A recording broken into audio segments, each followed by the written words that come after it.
Bueno, buenos días, buenas tardes, buenas noches a todos y todas. Bienvenidos al Centro Cultural de España. Yo soy Matías Romero Costa, soy coordinador del Media Lab. Hoy vamos a presentar este seminario. Primero agradecerles por haberse inscrito. Tuvimos muchísimas inscripciones. Tuvimos que hacer una selección. Ustedes están dentro de esa selección que tuvimos que hacer por el límite del canal para hacerlo sincrónico de 100 personas, así que y tenemos gente de todo el interior de la Argentina, tenemos gente, bueno, de España, hay gente de Sí. Italia. Puedo pedir que ahí, se muteen, gracias. Y bueno, nada, tenemos un seminario internacional. Y bueno, muy contento de recibir a María Castellanos, un orgullo tenerla acá. Espero que disfruten de este espacio, que va a ser durante 2 horas el día de hoy y luego el día viernes en el mismo horario. Y aprovecho también para anunciarles, ya que está Esther acá con nosotros, que el próximo seminario que vamos a hacer, si no recuerdo mal, Esther, corregime, el 13 de septiembre vamos a lanzar también otro encuentro con ella. Así que también Correcto. invito a que se inscriban también, que participen. Vamos, todavía no está hecha la publicación, pero inmediatamente va a salir la publicación. Así que también invito a que se puedan anotar y participar también de este seminario. Así que bueno, muchas gracias. Bueno, saludos Esther, muchas gracias María y gracias por estar. Y te dejo ahora María, el espacio es tuyo. Ujú. Bienvenida. Muy bien, muchas gracias, Matías. Un placer y gracias al Centro Cultural de España en Buenos Aires por invitarme. Voy a empezar compartiendo pantalla.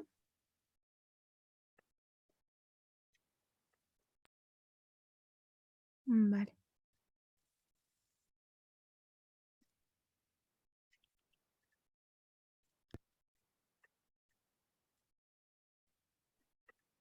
Vale, muy bien. ¿Se ve bien la pantalla?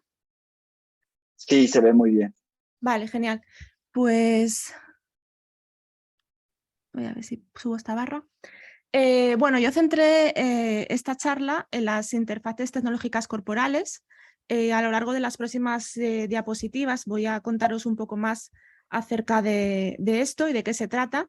Deciros que bueno, este seminario es compartido con el artista y mi pareja Alberto Valverde, que él estará en la próxima sesión abordando temas más técnicos de este tipo de práctica artística que llevamos desarrollando durante los últimos años, ¿no? Desde 2009 en concreto. Como estáis viendo en la pantalla, bueno, decir que nuestra práctica artística se centra o empezamos a trabajar juntos porque ambos estamos interesados en las relaciones que se producen entre humanos y máquinas. Y centramos nuestras investigaciones en las hibridaciones que hay entre wearables y cyborgs. Y más en concreto de eso voy a centrarme durante estas 2 horas. Pero decir también que en nuestra práctica artística es muy importante la creación de artefactos que nos permitan comunicarnos, interactuar o crear una comunicación bidireccional entre seres humanos y no humanos, más en concreto con las plantas.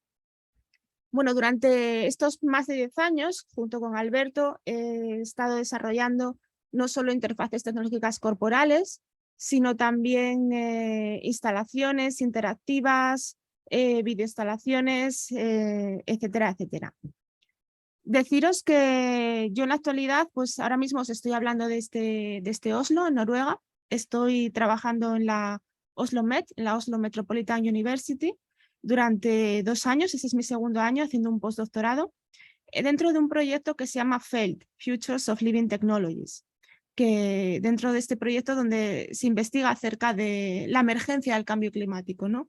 Y yo investigo acerca de estos temas desde una perspectiva artística, utilizando también, bueno, más que utilizando, trabajando en conjunto con las plantas, ¿no? En este caso.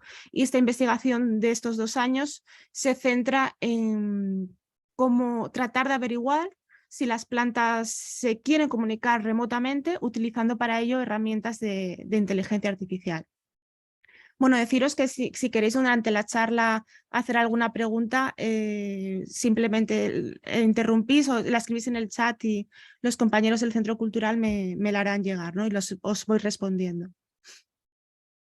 Bueno, como os decía, voy a centrar esta charla en las interfaces tecnológicas corporales, que durante los últimos años hemos hecho principalmente estas 4 que estáis viendo en la pantalla, que pasaré a detallar. Pero, ¿cómo acabo yo en este mundo de las interfaces tecnológicas corporales? Pues a mí me interesaba mucho el tema de la amplificación corporal, ¿no? Cómo amplificar el cuerpo y los sentidos mediante el uso de la tecnología. Yo hice la tesis en la Universidad de Vigo, en España, y en mi tesis me centré en estas interfaces tecnológicas corporales. La tesis llevó por título La piel biónica, membranas tecnológicas como interfaces corporales en la práctica artística. El vídeo que estáis viendo ahora en pantalla es un archivo que realicé durante la tesis. En este archivo recopilé la genealogía de lo que llamamos o podemos llamar hoy en día interfaces tecnológicas corporales. Y esta genealogía de las interfaces tecnológicas corporales bebe de fuentes como la ciencia, la tecnología, la sociedad, el diseño.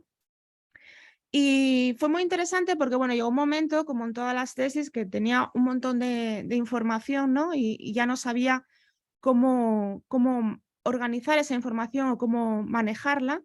Y entonces, como herramienta de trabajo, hice este archivo que estáis viendo, que me permitió organizar cronológicamente todas esas fichas de interfaces tecnológicas corporales, de algún modo, herramientas que se ponen sobre el cuerpo para tratar de amplificarlo o modificarlo.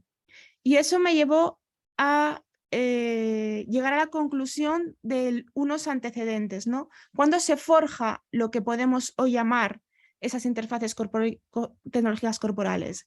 Pues desde mi punto de vista, eso sucede en la década que va de finales de los 50 a finales de los 60, que viene a coincidir un poco también con bueno, la carrera espacial. Y en esta década surgen 4 artistas en lugares muy diferenciados a lo largo del planeta, pero que desde mi punto de vista serían un referente de lo que se está haciendo hoy en día en ese campo.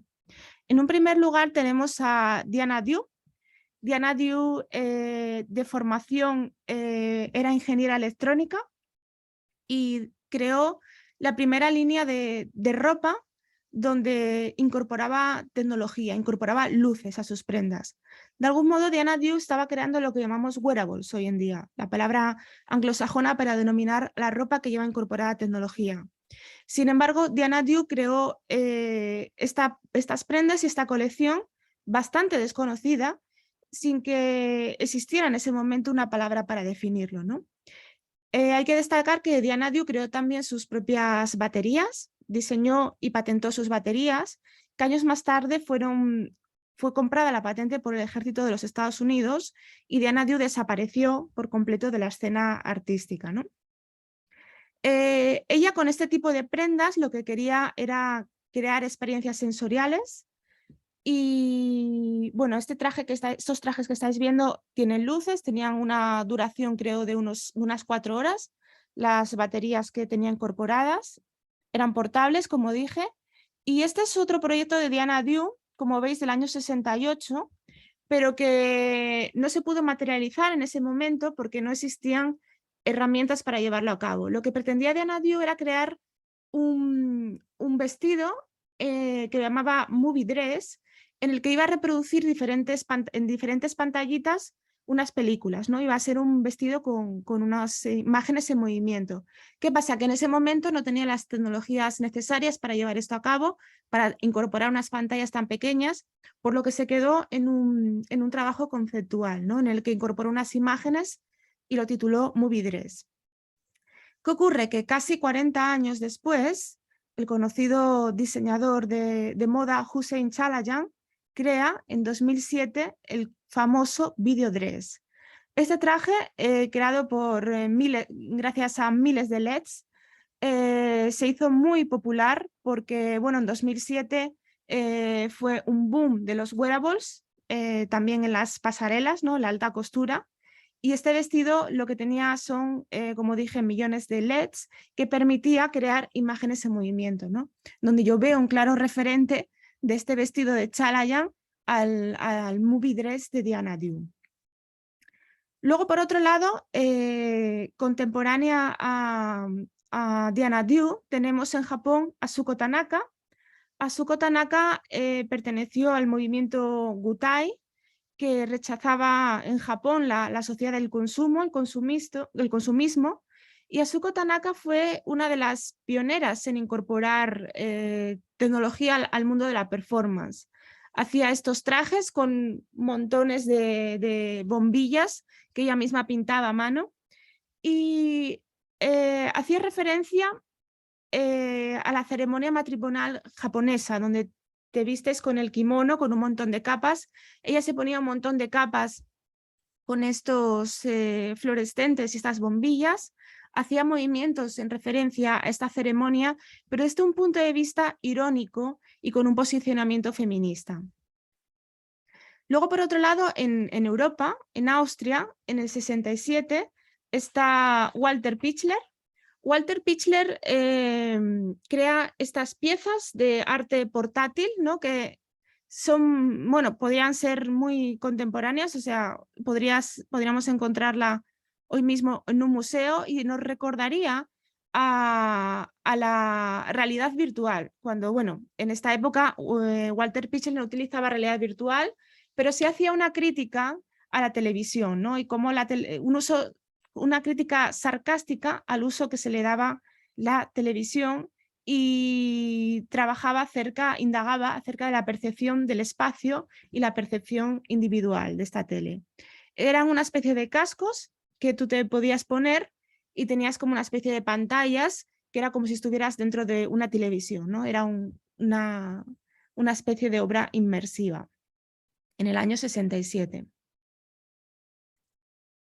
Y luego, por último, en mis 4 referentes está Lydia Clark. Lydia Clark en Brasil crea esta conocida pieza que se llama Ropa, Cuerpo, Ropa, que como veis, pues bueno, son una especie de buzos que nos recuerdan a los trajes espaciales o a los trajes para desastres nucleares. Lo que hace Lydia con estos trajes es tapar los ojos de los performers, de la gente que viste el traje, y disponer diferentes bolsillos a lo largo de los trajes. Y en estos bolsillos hay diferentes texturas, invitando a estos performers a meter la mano en el bolsillo del otro y así indagar acerca de los sentidos y la percepción.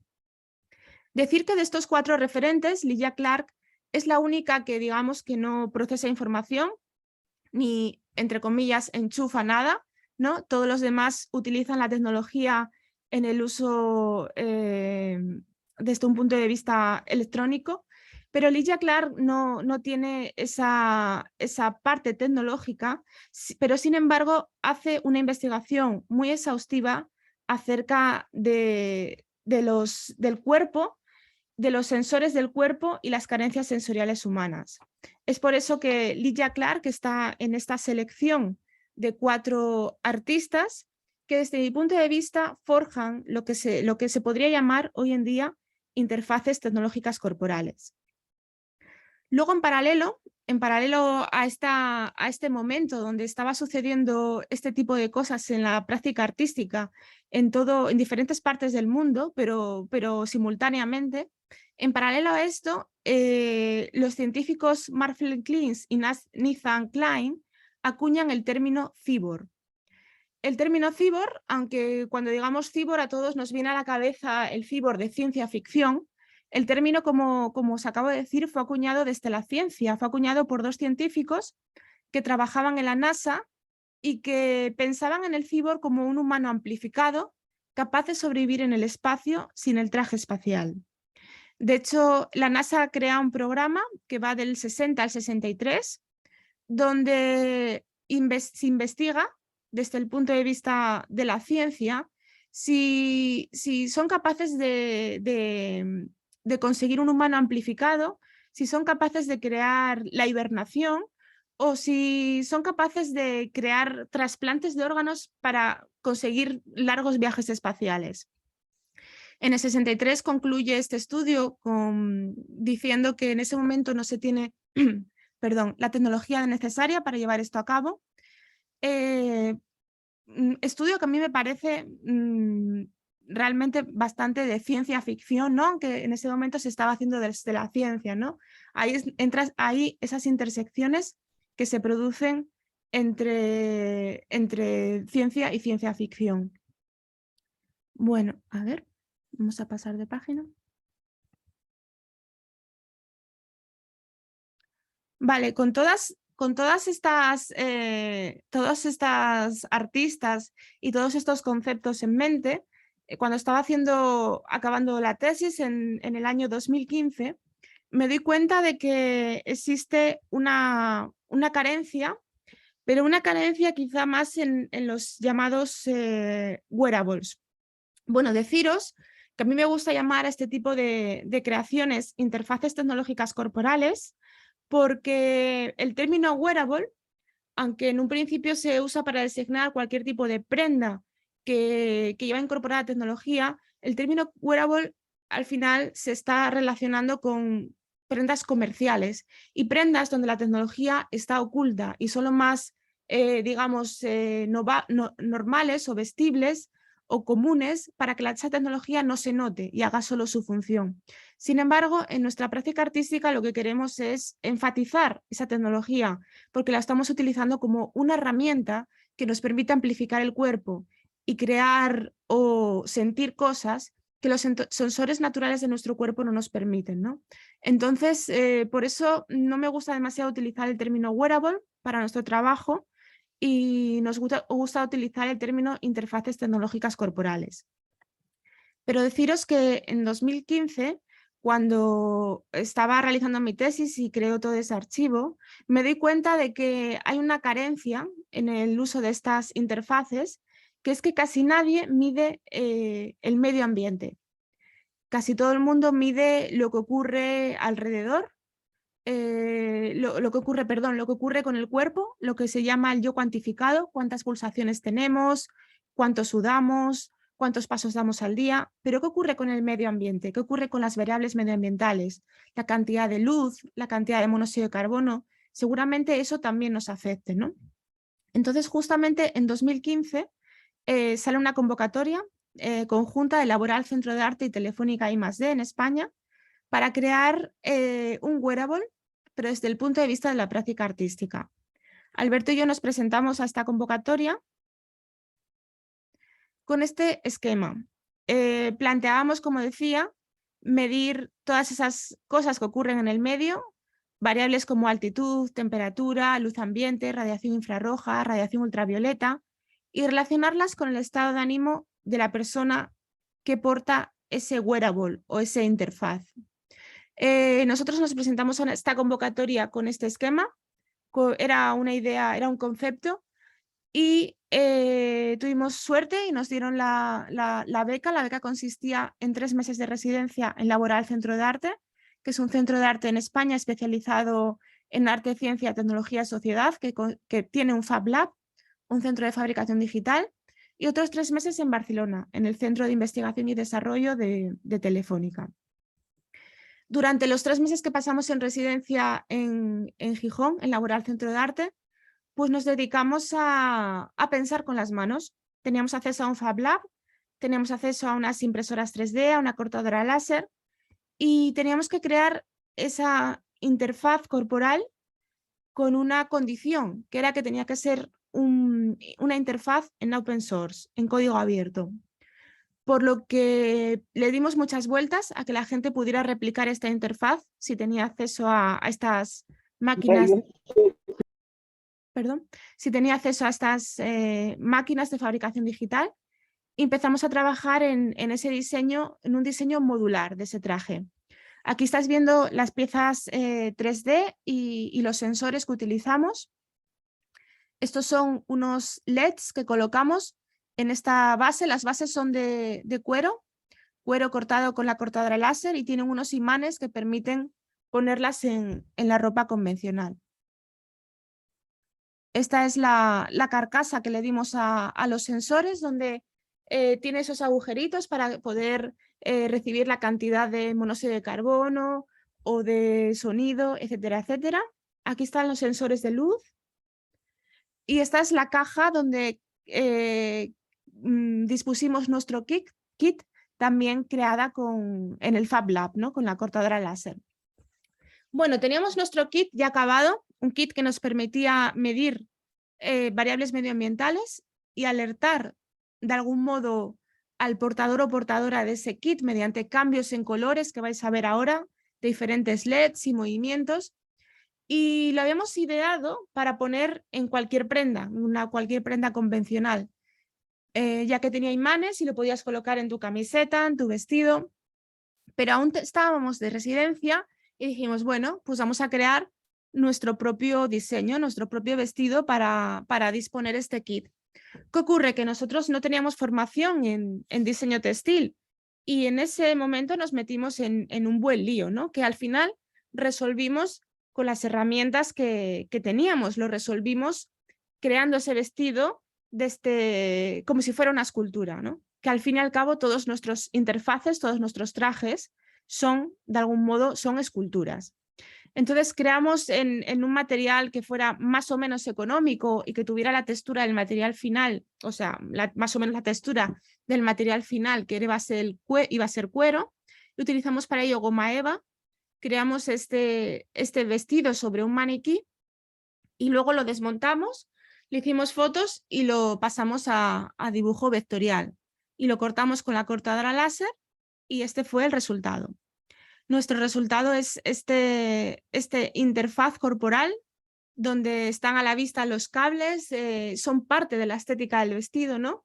Porque como decía antes, queremos enfatizar que esa tecnología es una herramienta para amplificar nuestro cuerpo. Aquí podéis ver un detalle. Y bueno, os voy a contar un poco cómo funciona. Lo que hacemos con el vestido es, mediante los sensores que estáis viendo aquí en la parte de atrás, medimos variables medioambientales. Luego, además, el vestido cuenta con un GPS que nos permite geolocalizar esas variables medioambientales. Y diseñamos una app para el teléfono móvil, que no tengo aquí un pantallazo, pero diseñamos una app donde la portadora o portador del vestido puede decir cómo es su estado de ánimo en cada momento. ¿Qué significa esto? Que al decir el estado de ánimo, se guarda en un servidor el estado de ánimo en relación con todo lo que ocurría en ese momento, si hacía sol o no, si hacía mucho ruido o no, si había mucho CO2 o no, etcétera, etcétera. Con todos estos datos, cuanto más se use el vestido puede ir aprendiendo y ser más preciso. Y tú le dices a la app que, por ejemplo, cuando el traje crea que tú te vas a encontrar bien, cambie los colores a morado, o cuando crea que te vas a encontrar triste, los cambia a azul, etcétera, etcétera. Todo esto es configurable. Y bueno, como os decía antes, estamos cercanos al término fashionable cyborg. Fue un término acuñado por el profesor canadiense Steve Mann para definir pues este tipo de prendas, ¿no? Que al final no son los wearables comerciales, porque no queremos ocultar la tecnología, sino que la tecnología forme parte de la estética de ese trabajo.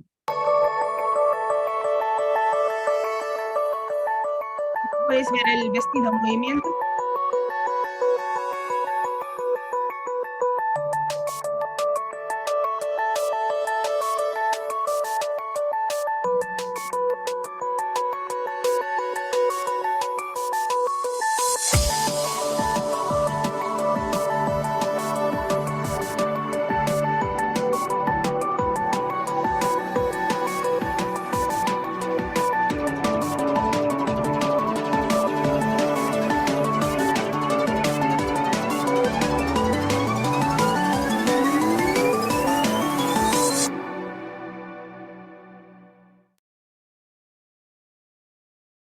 Y mirar, esta imagen que podéis ver ahora a continuación es uno de los mapas emocionales que se consiguen después de utilizar el vestido durante un periodo, ¿no? Este Este en concreto es de la ciudad de Avilés, es una ciudad pequeñita al norte de España, y es una chica que estuvo paseando con el vestido por la ciudad y con el móvil pues indicando su estado de ánimo en cada momento.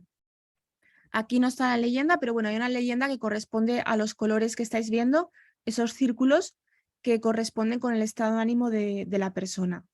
Es decir, utilizando estos trajes, pues lo que podemos es crear mapas emocionales que relacionen el estado de ánimo de las personas con las variables medioambientales que hay en cada ciudad, ¿no? Y saber de este modo cuáles son las partes de la ciudad pues, donde la gente le gusta menos estar porque está más incómoda, está más triste, o las partes más donde la gente está más feliz, que posiblemente estén muy relacionadas pues, con la cantidad de contaminación que haya, ruido, etcétera, etcétera.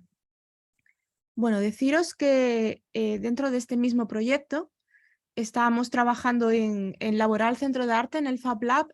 Habíamos hecho este traje que acabáis de ver y aún teníamos tiempo de residencia. Habíamos puesto mucho empeño en este primer traje que os acabo de enseñar en que fuera fácilmente replicable, en que dejando las instrucciones y todos los modelos 3D, la gente pudiera replicarlo en un Fab Lab. Y como aún teníamos tiempo de residencia, dijimos, bueno, pues vamos a hacer un Environment Dress 2.0, en este caso para más performativo, ¿no? Para hacer performance, está hecho directamente a mi medida, mi talla. Y el traje funciona exactamente igual, tiene una serie de sensores, en este caso están colocados en esta parte de delante que estáis viendo que tengo encima del pecho y encima de los hombros, en esas partes blancas hechas en 3D. También está hecho todo en un Fab Lab, todo es 3D, cortadora láser, los mismos sensores, pero en este caso el traje, en vez de alertarnos con esos colores, esos cambios de colores, acerca de nuestro futuro estado de ánimo, lo que hace el traje es reacciona directamente a lo que está pasando, ¿no? Una vez el traje aprende qué es lo que te incomoda a ti o qué es lo que te agrada del medio ambiente. Aquí podéis ver un detalle que cuando esa especie de escafandra del traje se cierra, yo puedo seguir viendo porque hay una pequeña cámara y una pantallita que me permite ver. Y aquí soy yo en Ars Electrónica, en Linz, en Austria, en 2016, haciendo una performance por el espacio expositivo. Bueno, si habéis estado en Ars Electrónica, que es un festival que se hace todos los años en Linz, sabéis que es Post-City, es un espacio expositivo inmenso. Entonces yo hice una performance en la que caminaba por el espacio expositivo con el traje, llevaba el móvil en la mano, iba diciendo cuál era mi estado de ánimo en cada momento, ¿no? Y en otro punto de la exposición, la gente tenía esta pantalla donde podía seguir en directo los datos medioambientales, mi estado de ánimo y todo el recorrido que yo iba haciendo por ese espacio expositivo, con la leyenda correspondiente de colores. Bueno, Marisa, ahora perdón que te interrumpa. sí, Hay una ventanita abajo a la izquierda, ¿la puedes poner un poquito más abajo? Así no tapa la información. a ver.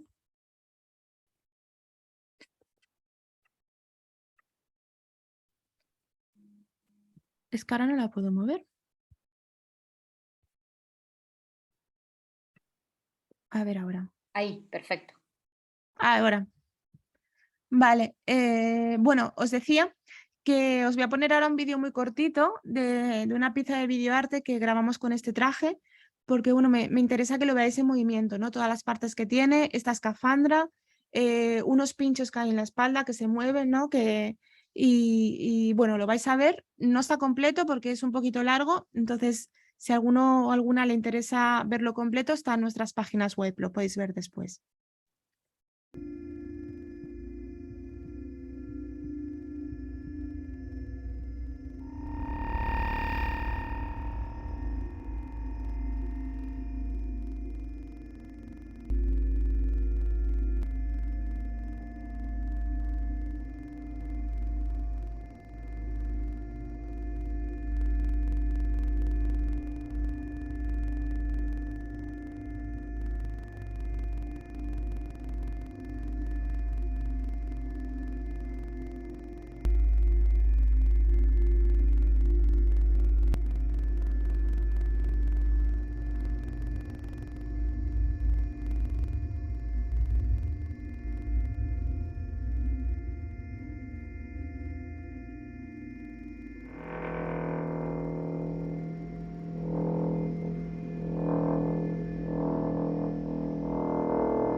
Muy bien, voy a pasar al siguiente proyecto.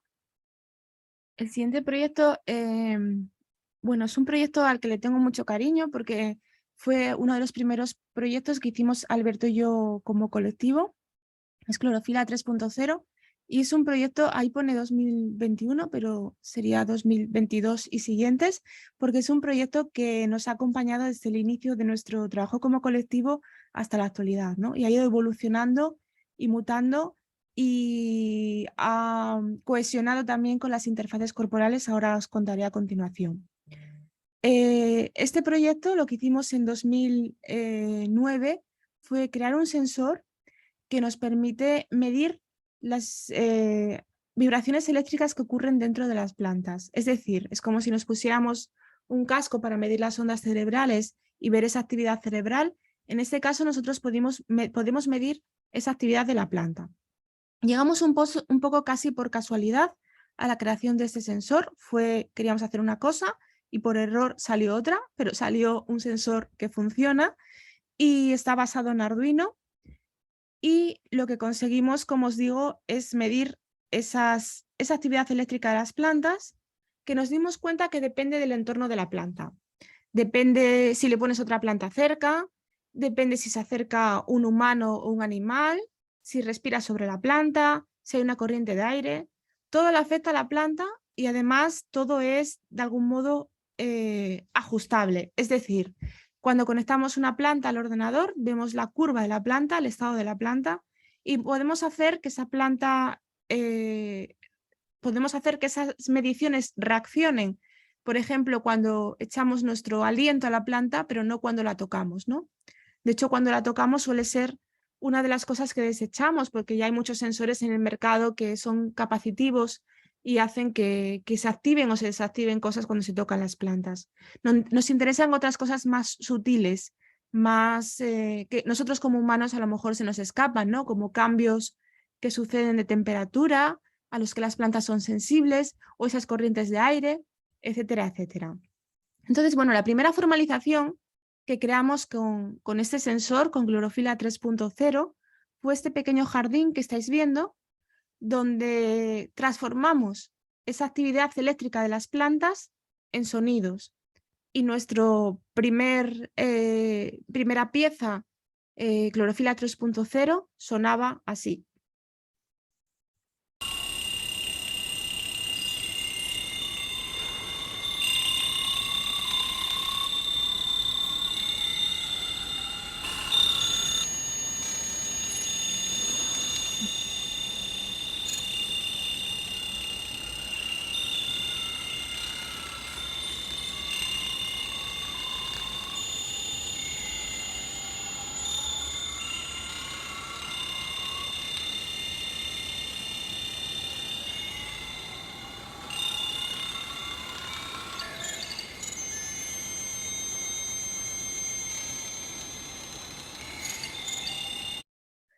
Bien, en 2016, cuando ya estaba casi finalizando mi tesis, y había hecho todo ese trabajo de recopilación de las interfaces tecnológicas corporales y había llegado a la genealogía de esas interfaces, habíamos hecho ya otros trabajos, habíamos hecho Environment Dress y teníamos un poco el trabajo de Clorofila 3.0 ahí como en stand-by, ¿no? Teníamos esta instalación, teníamos el sensor, pero como que no le habíamos dado más vueltas.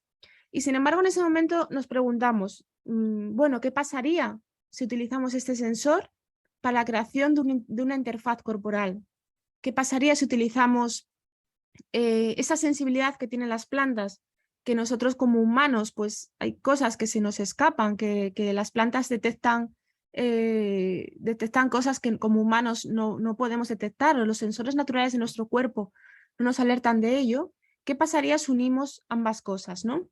Entonces aplicamos a una beca de la Universidad de Umeå en el norte de Suecia, y tuvimos acceso nuevamente a un soft lab. En este caso era un soft lab, un Fab Lab dedicado a la creación de cosas blandas durante 6 meses. Estuvimos en Umeå, en Suecia, pensando e ideando esta nueva interfaz. Teníamos muy claro en este proyecto desde el principio que una de las interfaces iba a ser mi talla, iba a llevarla yo. Entonces comenzamos el trabajo escaneando mi cuerpo y sobre ese escaneo empezamos a trabajar en bocetos de lo que sería esa interfaz, ese artilugio para portar las plantas. Llegamos a la primera conclusión de que queríamos hacer una especie de mochila donde tuviéramos las plantas en la espalda, pero que cuando llegáramos a casa pudiéramos sacarlas y dejarlas en otro lugar de nuestra casa, porque la idea era sacar a las plantas con nosotros a pasear. Y bueno, esto es parte del proceso de trabajo. Como planteamos esa mochila en 3D, si habéis trabajado con 3D sabréis que es un proceso muy lento, que las impresoras pues, les lleva mucho tiempo imprimir las piezas y crear una mochila de mi talla pues iba a ser un montón de horas imprimiendo en 3D, ¿no? Entonces hicimos un primer prototipo con un material más o menos económico, que es el de M, y cortamos con la cortadora láser esta maqueta para ver el volumen que ocuparía esa mochila, ¿no? Para colocarla sobre mi espalda y saber decidir si íbamos por el buen camino, por el camino que queríamos en esta pieza o no, ¿no? Porque era una forma más rápida de poder visualizarlo en 3D. Porque bueno, aunque trabajamos mucho con el ordenador para hacer todo este tipo de proyectos, Alberto entrará más en detalles en esta parte, al final también somos es un trabajo bastante artesanal y bastante de estar con los materiales y los objetos, ¿no? Y María, sí, acá preguntan en el chat si los sonidos afectan a las plantas. sí, por supuesto. De hecho, tenemos un trabajo que lo tengo aquí al final del todo porque no sé específicamente de wearables, pero por si me da tiempo a comentároslo hoy al final. Y es un trabajo donde investigamos acerca de cómo las plantas y los humanos reaccionan a la música en directo. Hay muchas investigaciones acerca de las frecuencias que afectan a las plantas. Suelen ser frecuencias bajas y frecuencias también que se encuentran en la naturaleza. Por eso lo que dicen de que es bueno hablar de las plantas, pues al final las plantas está demostrado que realmente lo que detectan son diferentes frecuencias. Si tu tono de voz es una frecuencia que está en la naturaleza, pues seguramente a la planta le gusta oírte, ¿no? Bueno, continúo si no hay más preguntas con esto. Aquí estáis viendo el primer prototipo de ese contenedor que creamos para llevar a las plantas, para sacar a las plantas al exterior con nosotras. Y este es el resultado final. En este caso, la interfaz consta de una especie de chaleco donde va agarrado esa mochila con las plantas conectadas. Las plantas están conectadas con el mismo sensor que veíais en Clorofila 3.0 y los humanos recibimos un feedback de las plantas a través de cambios en los colores de esa mochila, cambios en sonidos que se producen mediante ese pequeño altavoz que tengo en el pecho y cambios en gráficos aquí en este guante. Entonces, esta es la interfaz. Deciros que lo que se consigue con esta interfaz es percibir los patrones de comportamiento de las plantas. Es decir, estamos midiendo con el sensor lo que les pasa a las plantas y recibimos un feedback a través de estos sentidos que os estaba contando cuando llevamos el traje puesto. ¿Qué ocurre?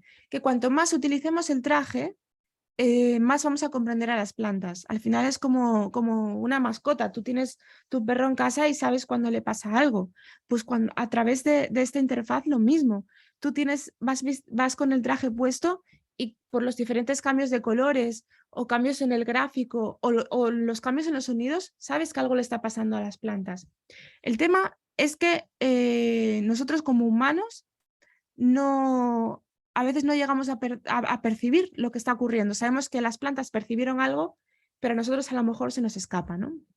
Entonces es muy interesante estos patrones que podemos medir con estas interfaces.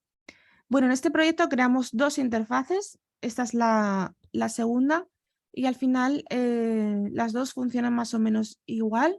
aunque tienen diferentes formalizaciones.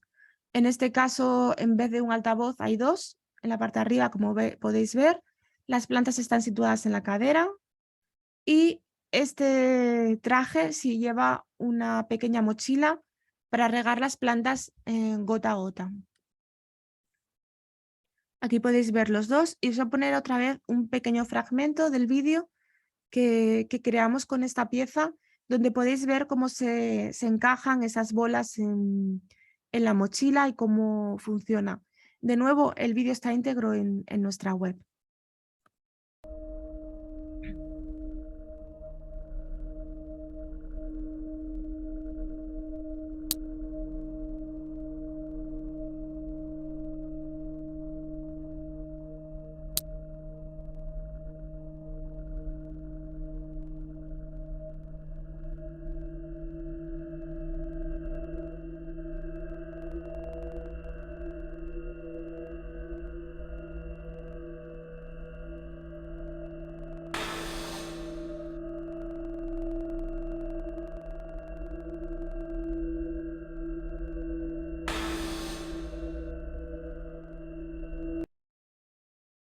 Bueno, deciros que en este proyecto estuvimos como decía, la Universidad de Umeå, en Suecia, y nos pusieron en contacto con un grupo de investigación de la propia universidad, que eran unos botánicos que investigaban acerca de psicología vegetal.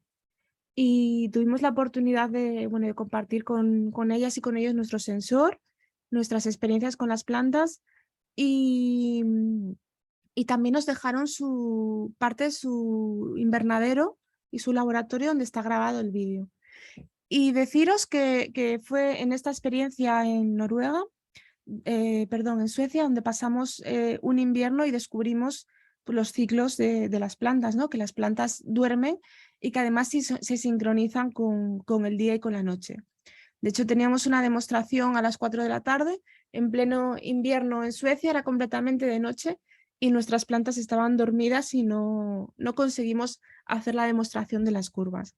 Pero precisamente la demostración era con estos investigadores de psicología vegetal que sabían perfectamente lo que estaba pasando, ¿no? Luego tuvimos la oportunidad de ir a su laboratorio y enchufar alguna de las plantas transgénicas que tenían allí en el laboratorio a nuestro sensor para ver lo que ocurría. Bueno, tengo alguna imagen más aquí de este proyecto. Este proyecto estuvo expuesto en Roubaix, un pueblecito de Francia, en una exposición de moda y tecnología, en una antigua piscina.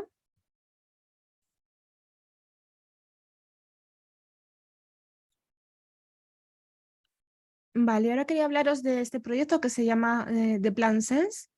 Creamos este proyecto gracias a una ayuda que se llama Vertigo Starts de la Unión Europea, que lo que promueve es la colaboración entre arte y ciencia. Fue un proyecto en el que primero sacaron una convocatoria para buscar proyectos de I+D+I que no fueran específicamente del ámbito artístico, y después invitaban a artistas a aplicar para trabajar con estos proyectos y crear un proyecto artístico. Nosotros descubrimos en esta llamada a Flora Robótica, que era uno de los proyectos de I+D+I. Flora Robótica lo componen un grupo multidisciplinar de arquitectos, ingenieros de inteligencia artificial, robótica, que estaban trabajando en cómo crear arquitecturas en las que guiar a las plantas, ¿no? Y cómo crear también comunidades de plantas y robots en arquitectura. Entonces vimos que la investigación de flora robótica estaba muy próxima a la nuestra en cuanto a las plantas y decidimos hacer un proyecto para trabajar con ellos. Nosotros, como acabáis de ver, ya hayamos creado este proyecto Symbiotic Interaction, creando estos dos interfaces con plantas, y creíamos que el paso siguiente en nuestra investigación artística era crear una interfaz con la que pudiéramos conectarnos a las plantas y sentir las plantas en nuestro propio cuerpo. Entonces esta fue la idea principal con la que nos presentamos en la convocatoria. Fuimos seleccionados y nos invitaron a a una estancia durante 3 semanas en Copenhague con el equipo de Flora Robótica para ver acerca de sus investigaciones, ¿no? Y en esa estancia lo que se trataba era que teníamos que concretar un poquito más esa primera idea para después de la estancia volver a España y acabar de crear esa obra, ¿no? Entonces, como os decía, nosotros llegamos a Copenhague con esa idea de crear, como estáis viendo en el esquema, esa interfaz con la que sentir las plantas, pero una vez allí, hablando con el equipo de Flora Robótica, nos dimos cuenta de que era necesario algo más que el wearable, que la interfaz corporal. Porque la interfaz corporal, bueno, yo las disfruto un montón las interfaces cuando yo me las pongo y las visto y las experiencio, pero lo que ocurre es que en una exposición normalmente es muy difícil que el público pueda probar estas interfaces. Y entonces el público tiene que experienciar la obra aproximándose a ella con documentación, vídeos o otras experiencias, ¿no? Entonces decidimos que en este caso queríamos hacer una especie de pequeños interfaces que el público pudiera agarrar en sus manos y sentir de este modo lo que estaba sintiendo, lo que podía sentir la persona que pudiera vestir ese wearable.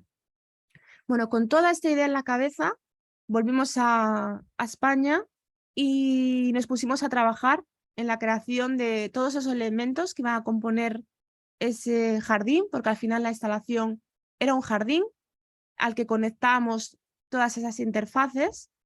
Nos pusimos a trabajar en el diseño de todas esas piezas. Entrará más en profundidad Alberto y os contará acerca de las herramientas que utilizamos para hacer este tipo de desarrollos.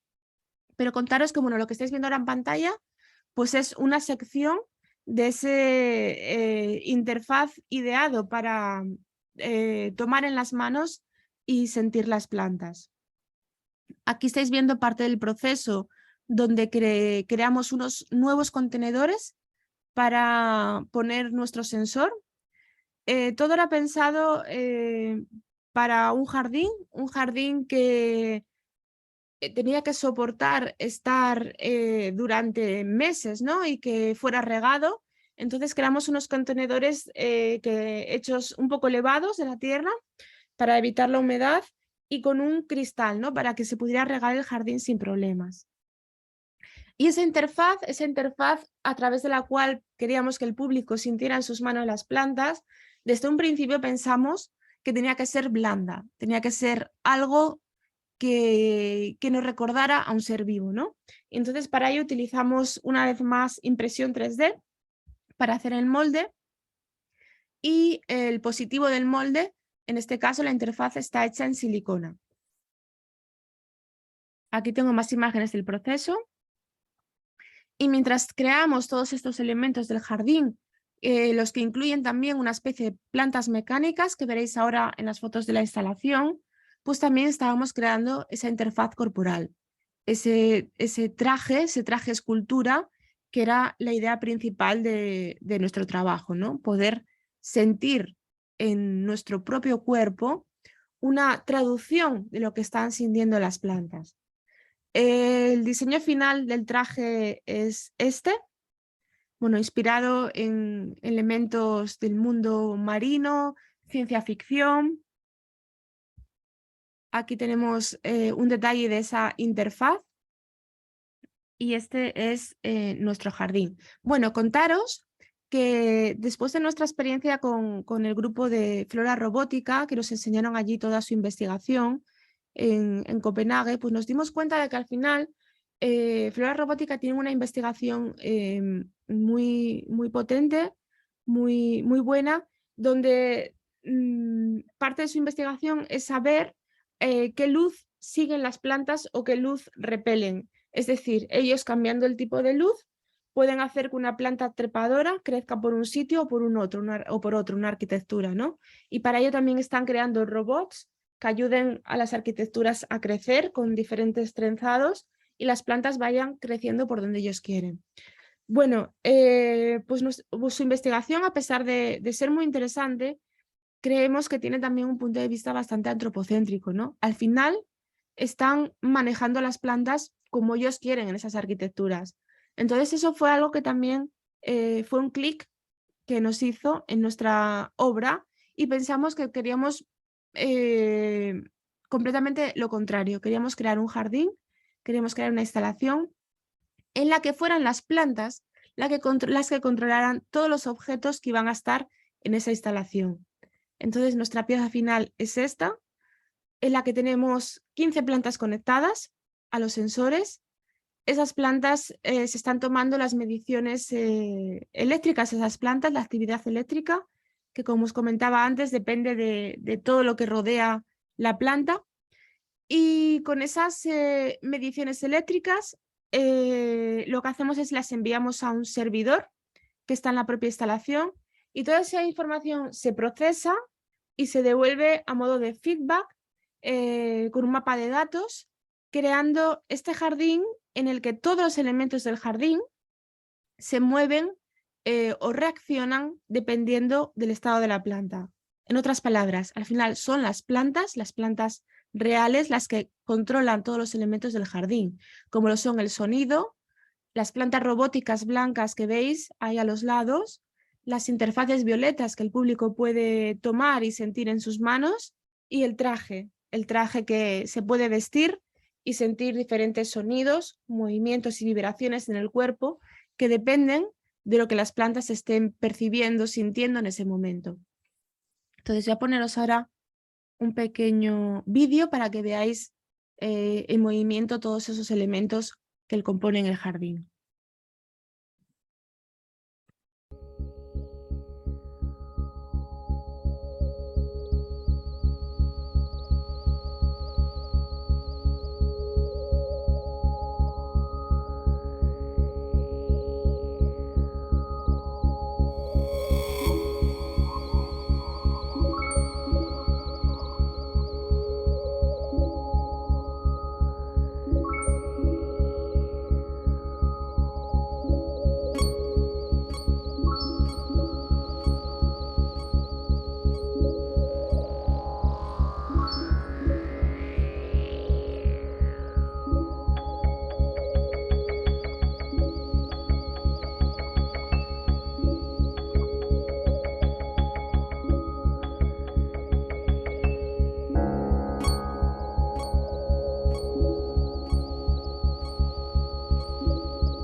Hay algunas preguntas, María, ¿querés responderlas Sí. ahora? Sí, cuéntame. Preguntan si el sensor mide la reacción a partir de la raíz de la planta. Claro, no conté cómo funciona el sensor.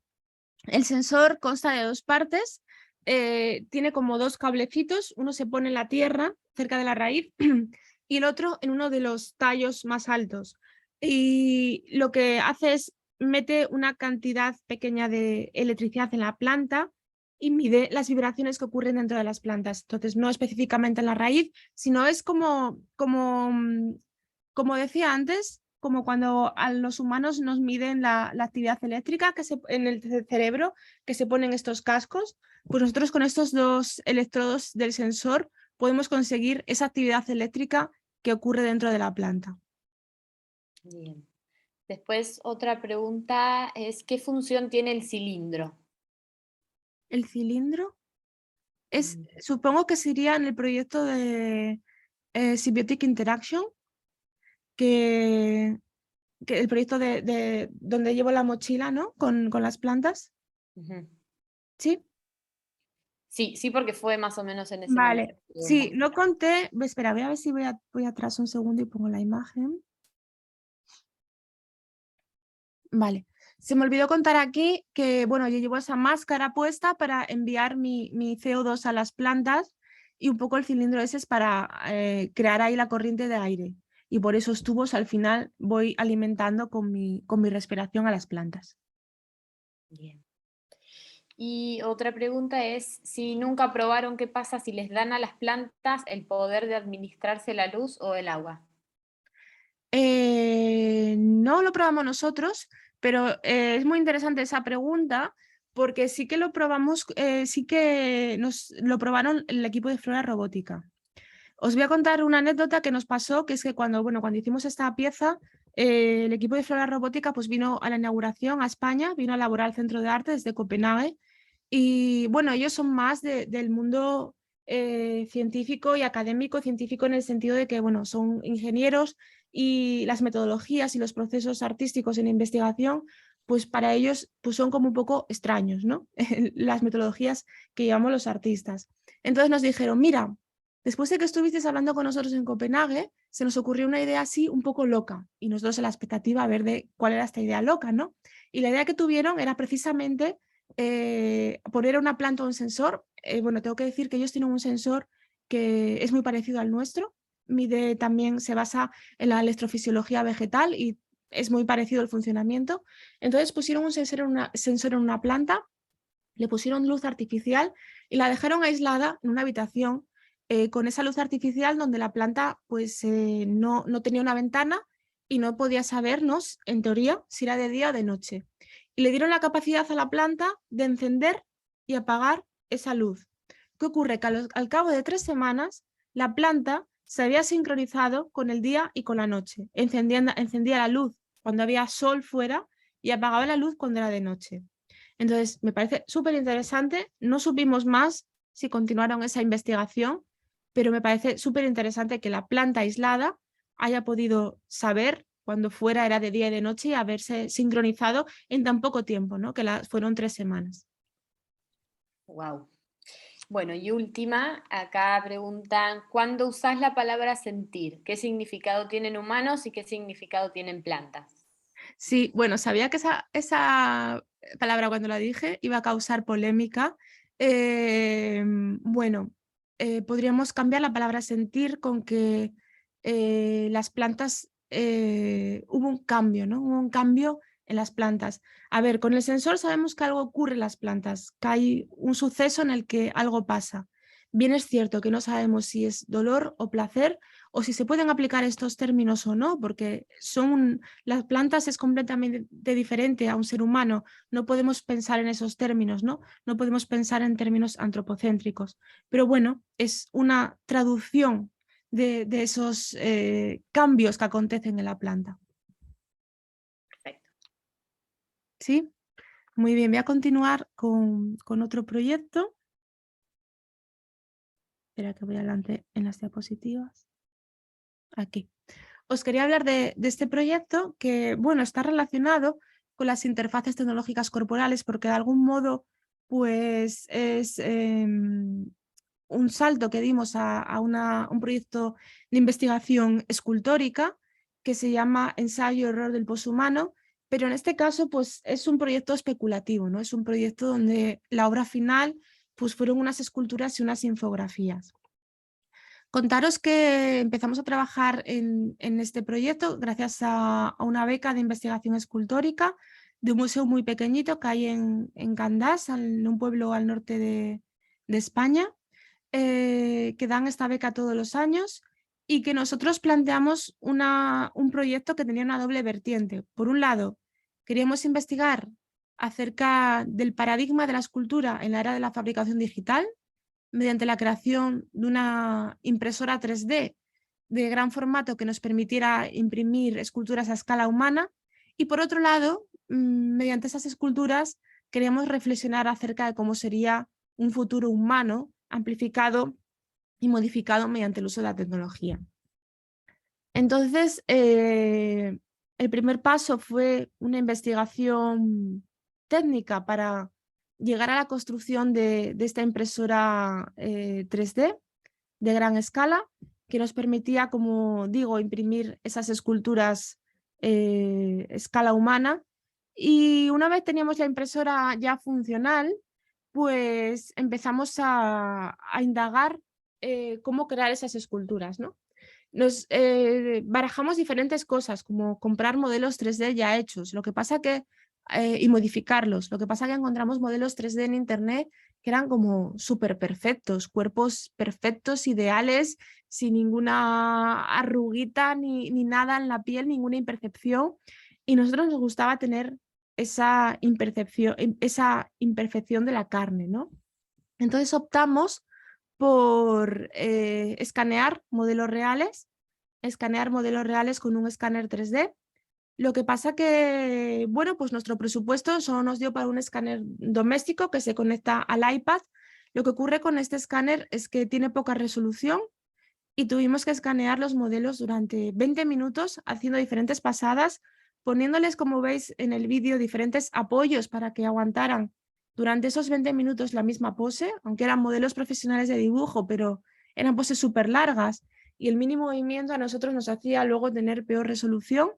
Entonces escaneamos estos dos modelos, masculino y femenino, durante 20 minutos en diferentes poses y tomando las mismas poses con ambas personas. Un poco ya pensando en la obra final, donde utilizaríamos esos cuerpos y los mezclaríamos entre sí. Aquí estáis viendo los resultados de los escaneos.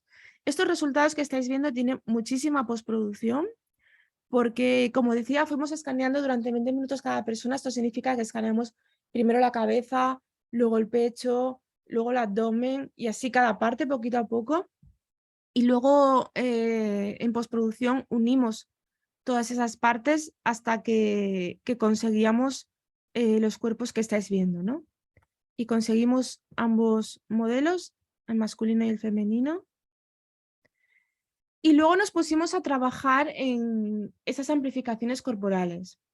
Bueno, en todos los proyectos que hacemos, al final tenemos que aprender un montón de herramientas nuevas cada vez, porque nos planteamos retos que muchas veces no sabemos resolver.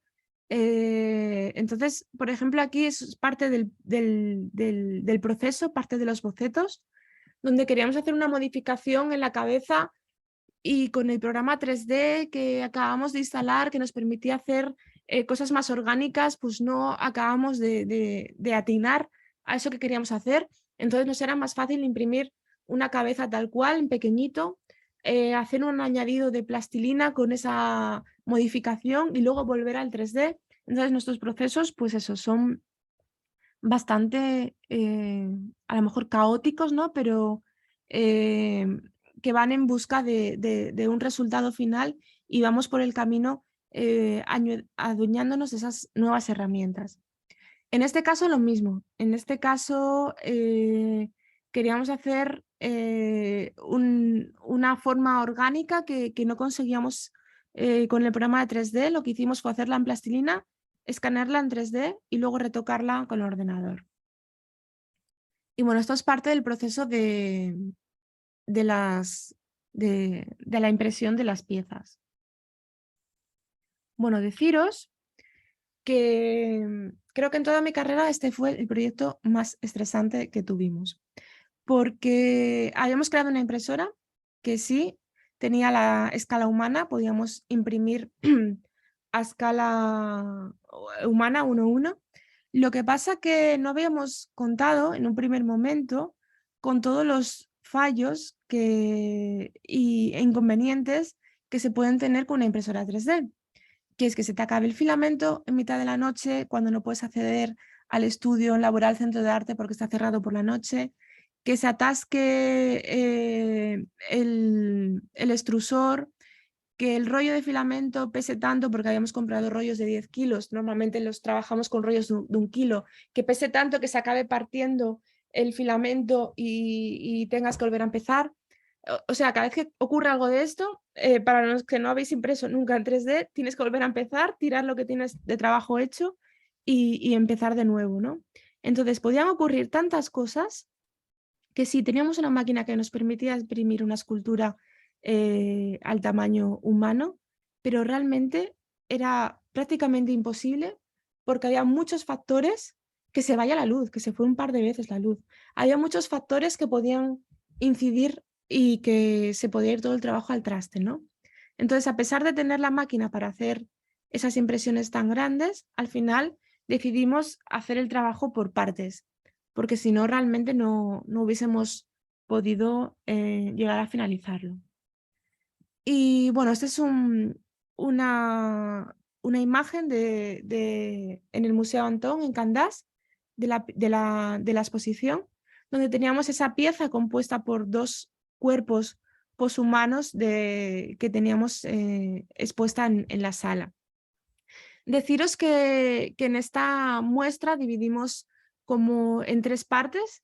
Es un museo muy pequeñito que también tiene como 3 habitaciones, entonces nos vino muy bien esas 3 habitaciones del museo para dividir en 3 partes la exposición. En una de las partes teníamos como el trabajo final, esta escultura que estáis viendo y las infografías en la pared de otros posibles poshumanos que habíamos planteado. En otra de las salas teníamos la impresora 3D que habíamos puesto a imprimir el día de la inauguración, una pequeña pieza que forma parte de esta indagación acerca del poshumano.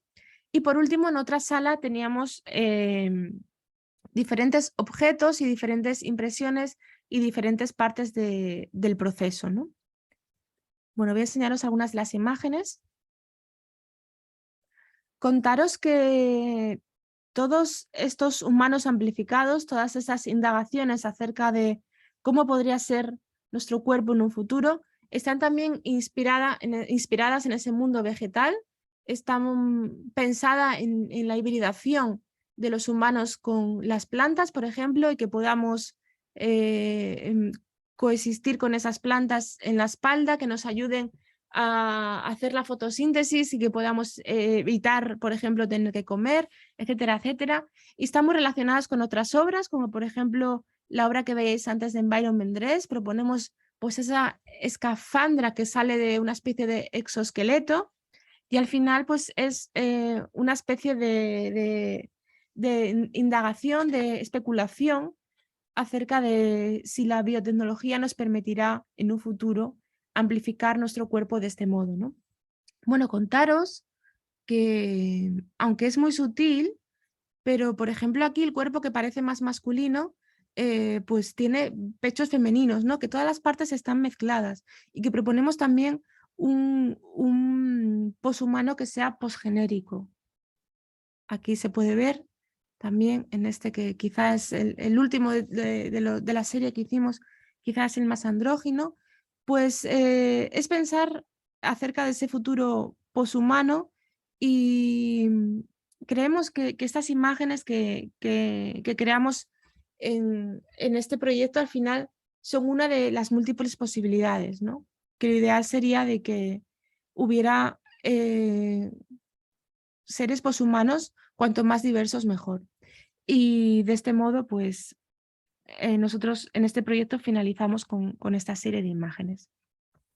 Bueno, como al final hablo súper rápido y creo que voy súper bien de tiempo, os voy a hablar de este proyecto que viene muy a relación con una de las primeras preguntas que me hacíais antes acerca de la música, ¿no? Acerca del sonido y cómo afecta a las plantas.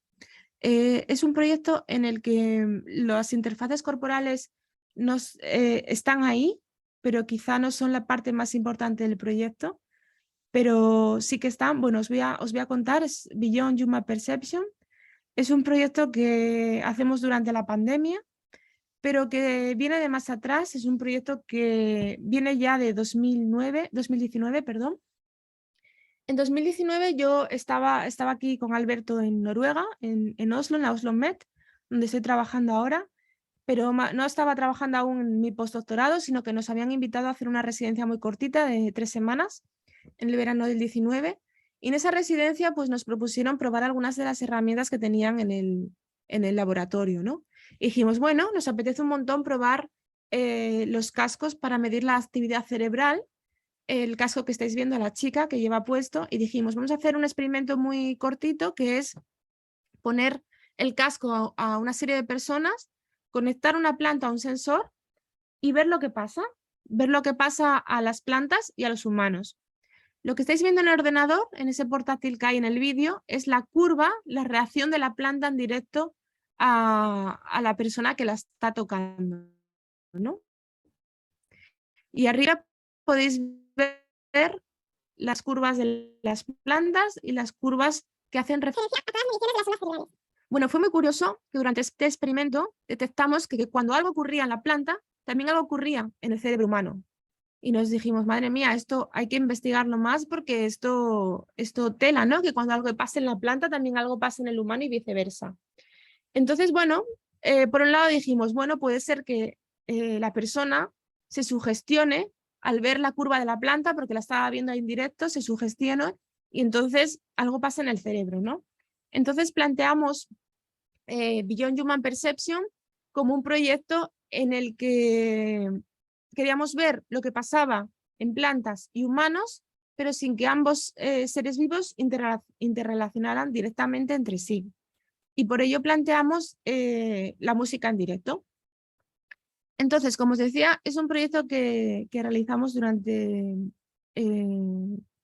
la pandemia, durante el confinamiento, y también tengo que resaltar que fue un proyecto en el que tuvimos que cambiar bastante nuestra metodología de trabajo. Nosotros ganamos una residencia IMAP de la Red Europea de Media Art y teníamos que haber estado, justo cuando empezó el confinamiento en España, teníamos que haber viajado a Croacia, hacer una residencia durante 3 meses para llevar a cabo este proyecto. No pudo ser así y entonces estuvimos trabajando mucho en nuestra casa, diseñando todas esas interfaces corporales y también esas interfaces para conectar a las plantas para medir la actividad eléctrica.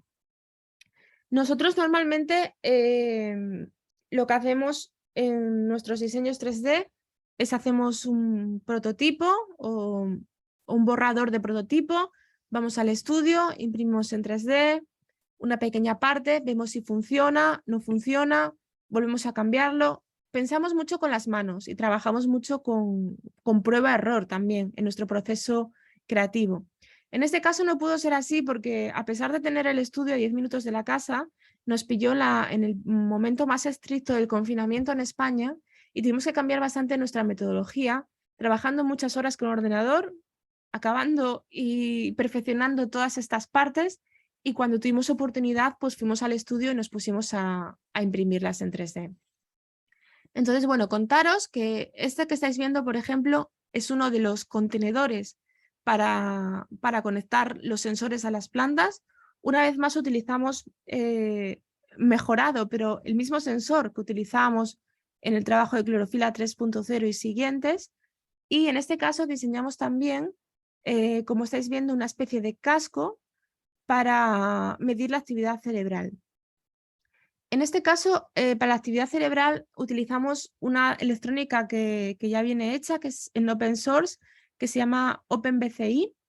Esta electrónica, bueno, si entráis en la página de OpenBCI podéis ver que ellos también te dejan descargar una especie de casco que te puedes imprimir en 3D, pero es como, no sé si tengo alguna foto aquí, no, es como súper ortopédico ese casco, ¿no? Con una especie de tornillos que aprietas en la cabeza para apretar los sensores. Y dijimos, bueno, tenemos que crear algo, diseñar algo nosotros, ¿no? Porque ese casco, yo las pocas veces que me lo puse, el casco que te da la empresa de OpenBCI, pues como que tienes toda la atención en el casco, no te puedes concentrar, que aquí lo principal era que, bueno, que el casco fuera una herramienta más, una interfaz más, pero lo importante es que estuvieras a gusto con el casco puesto y pudieras escuchar la música, ¿no? Entonces creamos este casco y pusimos nuestros propios sensores blandos, hechos en un material blando conductivo, que con agua y sal pues permiten hacer contacto en la cabeza y medir esas ondas cerebrales.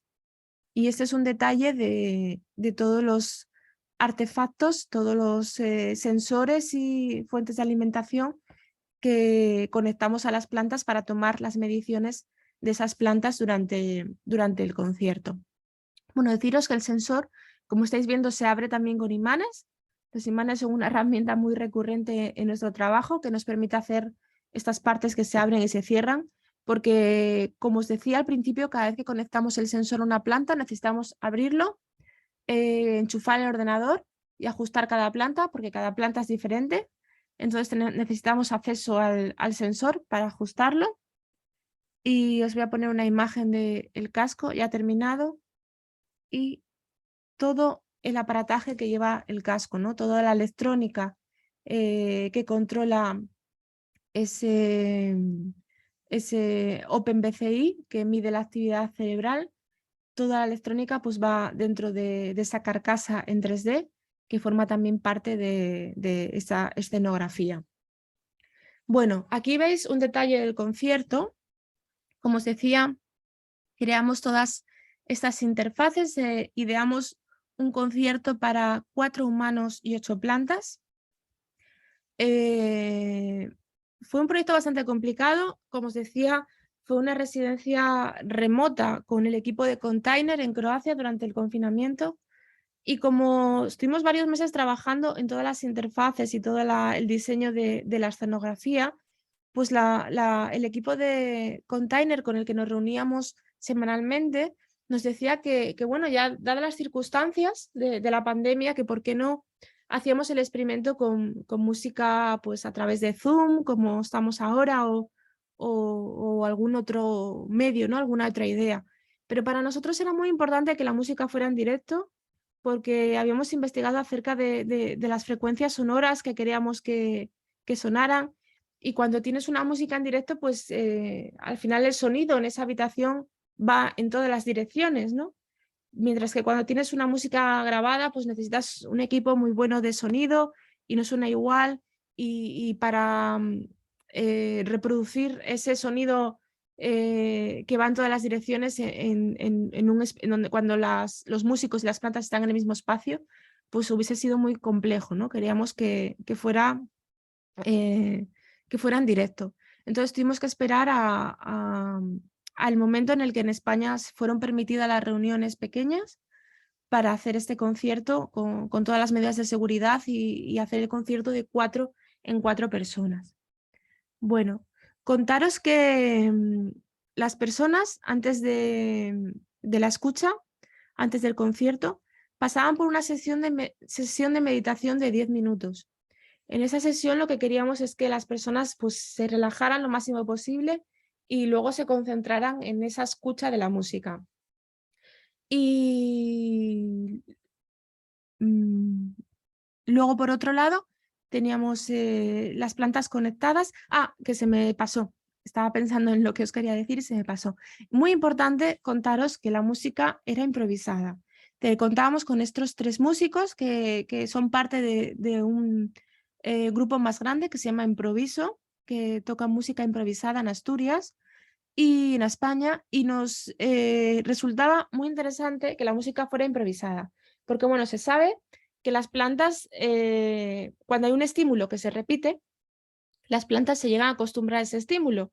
Entonces, pues como que ya no les afecta. Para las plantas se interpreta como que ya no hay peligro, no pasa nada, no reacciono. Entonces, si hay unas melodías que son son previsibles, pues las plantas hubiesen reaccionado diferente, ¿no? Y en este caso, pues, como os decía, la música era improvisada. Bueno, en estas fotos podéis ver un poco el backstage, ¿no? La parte de atrás de ese concierto. Contaros que estábamos ahí grabando el vídeo, grabando este plano fijo, pero luego en uno de los laterales teníamos, como veis, 4 ordenadores donde estábamos registrando todas las mediciones de esa actividad cerebral y también todas las mediciones de las plantas.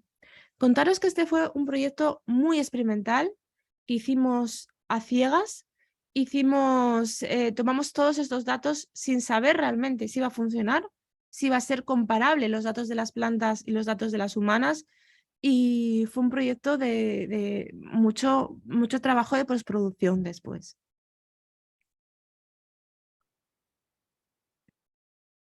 Voy a poneros un breve fragmento del vídeo donde podéis escuchar el sonido.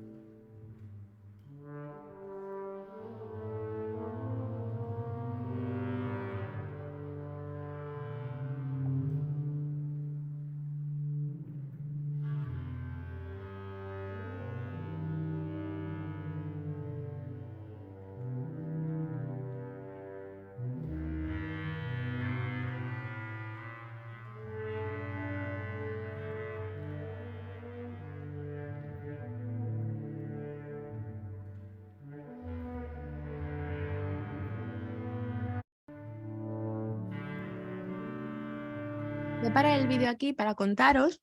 Bueno, lo que estáis viendo aquí es en la parte derecha un humano, los humanos en este caso los numeramos, es humano 10 porque hicimos 4 pequeños conciertos de 10 minutos con 4 personas en cada uno. Este es el humano 10. Y en la otra parte está una planta con su nombre científico, Peperomia caperata. Entonces, lo que hicimos fue seleccionar un humano y una planta de cada vez y está sincronizado con el momento de escucha de la música. Contaros que cuando editamos el vídeo teníamos bueno, las visualizaciones de los humanos y de las plantas que teníamos que sincronizar con todo el metraje del vídeo, del concierto, y si perdíamos el nombre del archivo, si no sabíamos el nombre del archivo, era imposible diferenciar si estábamos viendo un humano o una planta, ¿no? Hecho que nos parecía imposible después de todo ese trabajo, todos los meses de trabajo, sin saber realmente si de aquí iba a salir algo o no. Pero para llegar a esto, quería contaros las herramientas que utilizamos, ¿no? Porque por un lado teníamos las mediciones de las ondas cerebrales que se llaman EEG y por otro lado esas vibraciones eléctricas de las plantas que medimos con nuestro sensor. ¿Qué ocurre? Que estas mediciones pues, son bastante diferentes, ¿no? Entonces, ¿cómo comparamos las ondas EEG con las ondas de las plantas? Para ello recurrimos a las matemáticas y un algoritmo que se llama la transformada rápida de Fourier. La transformada rápida de Fourier es un algoritmo muy común en ciencias de la computación y es un algoritmo que nos permite pues transformar a frecuencias datos que provienen de fuentes muy diferentes, ¿no? Entonces, una vez utilizado este algoritmo, que ya teníamos unas frecuencias comparables de los datos de los humanos y los datos de las plantas, utilizamos nuestro propio algoritmo para llegar a esta visualización de datos, ¿no? Y no tengo aquí ninguna imagen de la exposición, pero bueno, cuando mostramos este trabajo, pues lo que solemos hacer es poner 2 pantallas en las que en una podemos ver ese plano fijo del concierto que veíamos antes y en otra pantalla las 2 visualizaciones, las del humano y de la planta. Bueno, si no tenéis ninguna pregunta de esta parte, voy a pasar a la parte siguiente, que es, quería contaros un poco cómo abordamos este tema de los wearables desde un punto de vista didáctico, ¿no? Nos surgió una oportunidad hace unos años, creo que si no recuerdo mal, en 2017, nos contactan de Laboral Centro de Arte para participar en un programa de innovación educativa que se llamaba AULab, que estaba en conjunto de Laboral Centro de Arte con la Consejería de Educación del Principado de Asturias, que es la región de España donde se encuentra Laboral Centro de Arte. Entonces, este programa quería, desde Laboral, acercar la tecnología a adolescentes para que realizaran un uso crítico de esa tecnología. Y nos propusieron a nosotros que hiciéramos un curso acerca de wearables y que diéramos herramientas y para que los adolescentes, en este caso, pudieran crear sus propios wearables. Para nosotros fue un reto muy grande porque, bueno, nosotros trabajamos mucho con Arduino, es una de nuestras herramientas principales, nuestro hardware y software principal.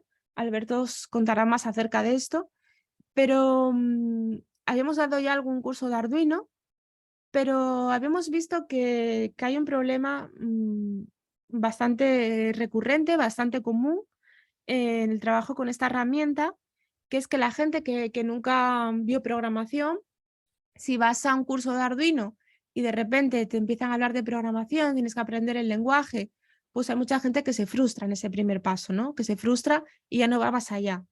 Entonces, era todo un reto hablar de programación para la creación de wearables adolescentes y nos planteamos crear nuestra propia herramienta.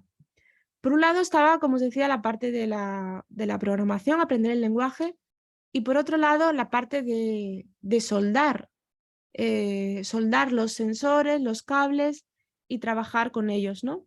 Entonces creamos nuestro propio kit, que lo llamamos Educational Wearable Kit.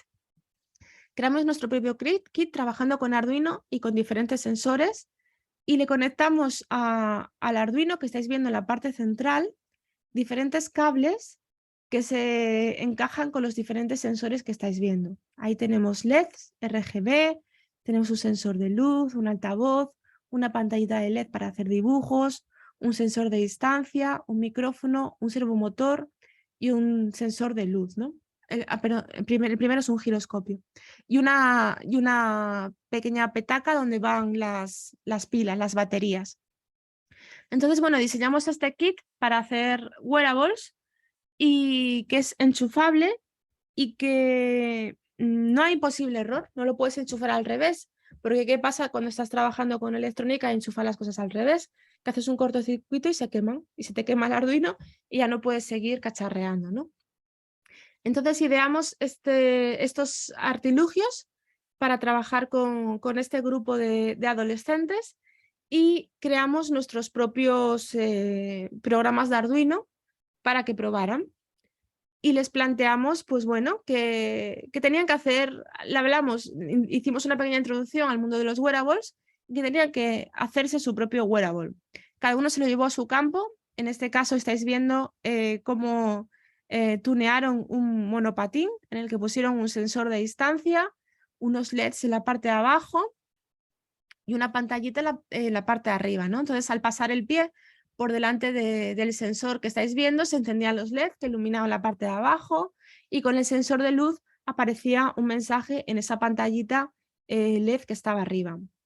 ¿Qué conseguimos con esto? Conseguimos que los chicos y chicas que participaron en el proyecto pues se introdujeran en el mundo de Arduino con unos programas ya prehechos. Ellos podían empezar a cambiar esa frase, podían empezar a cambiar valores a los que se encendía la frase y a los que no.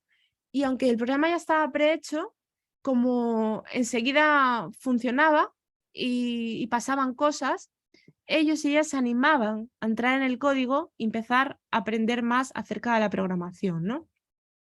Como nos decía una colega que viene del mundo de la música, deja el instrumento para que toquen y luego ya aprenderán música, ¿no? Entonces es un poco la metodología que utilizamos en este caso. Traigo algunos de los proyectos. Aquí es una pulsera, este es un proyecto más conceptual que hicieron dos chicas, porque es una pulsera para enfermos de Alzheimer, que si salen de su casa, pues bueno, pueden tener ahí la dirección, dónde volver, un número de teléfono, etcétera, etcétera.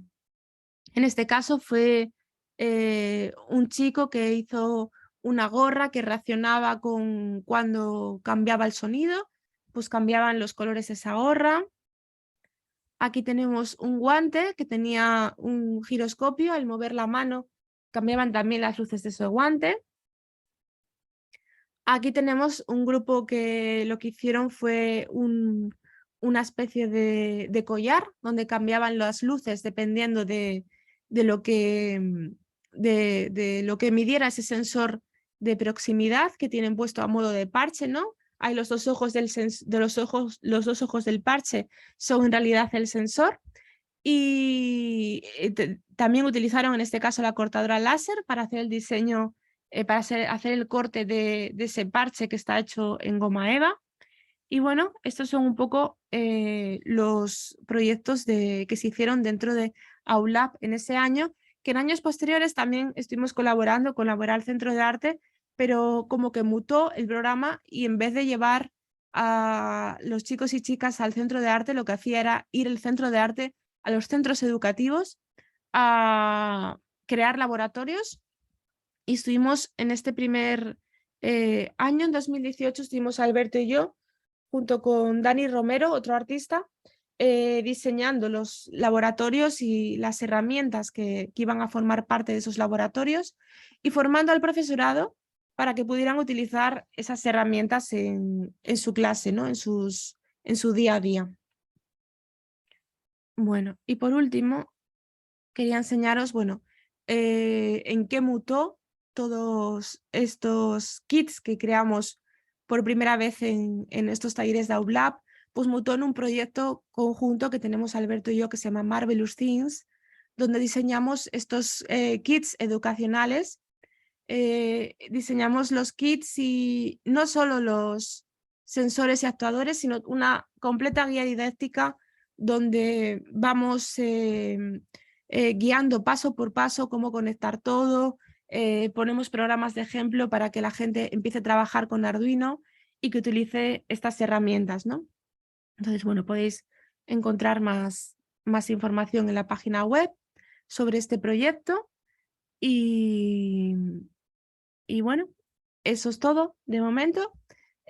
Aquí os dejo todos los links por si queréis indagar en nuestras webs y como aún hay tiempo, supongo que podemos entrar en debate si tenéis alguna pregunta, comentario o cualquier cosa. Muchas gracias.